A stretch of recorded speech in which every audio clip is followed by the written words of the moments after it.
Ragarba Chamaka, and the Ganubuch, and the Ganuch, and the Ganubuch, the Raboranoch, the Gokoranoch, Amamata Savakenya Rakapi, Polano Tikapi, Tokuma Kenya Nujaves, Oruma Kenya Ratnujaves, Jalalanu Kenaka Old Chinubuch, Gamachura Jurukana Old Chinubuch, Gamachukana Dugan Utasis, Oromon Argajira Ifakana Dugan Utasis, Jalala Horani Rajala Kenya Dugan Utasis, Legal Timukin, Garaganya were in the bean, Aram Kenya Mafa Jalan Darbin, Tokumatas Tokumaka Mujaves.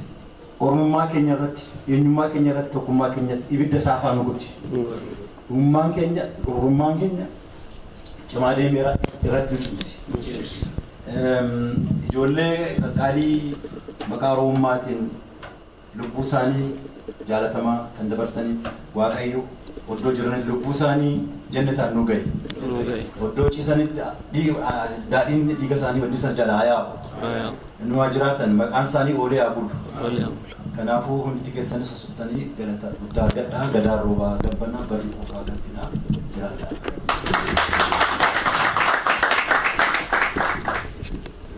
Now, of course,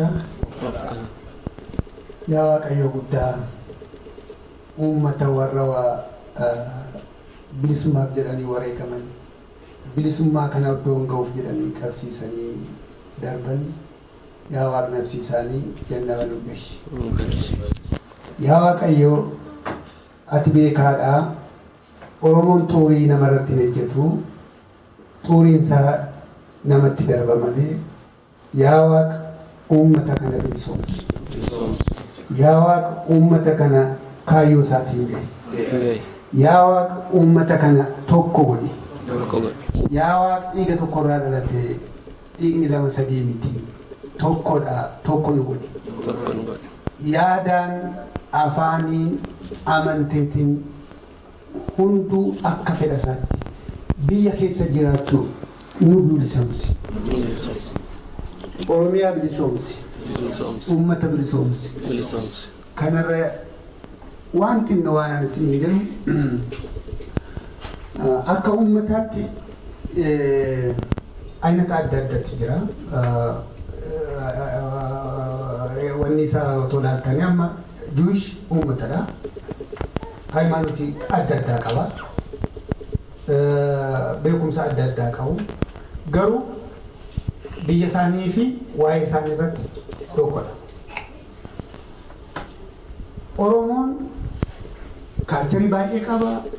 Uummanni isaa bal'aadha. Uummata addunyaa jiru keessaa waan hanqatu waan tokko hin qabu. Ija kana uummanni tokko hanqii nuti qabnu tokko ta'uu qabdi jechaadha. Ija kana yaa Waaqa tokko nu godhi. Mee harka keessan qabaatti Waaqa kadhadhaa. Tokko nu godhi. Yoo tokko toone malee oddoo barbaanne hin geenyu tokko nu godhi.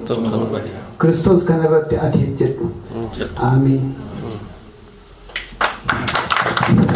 Kanatooma jiraadhaa umuriin keessan dheeratu qabsoo saba Oromootiif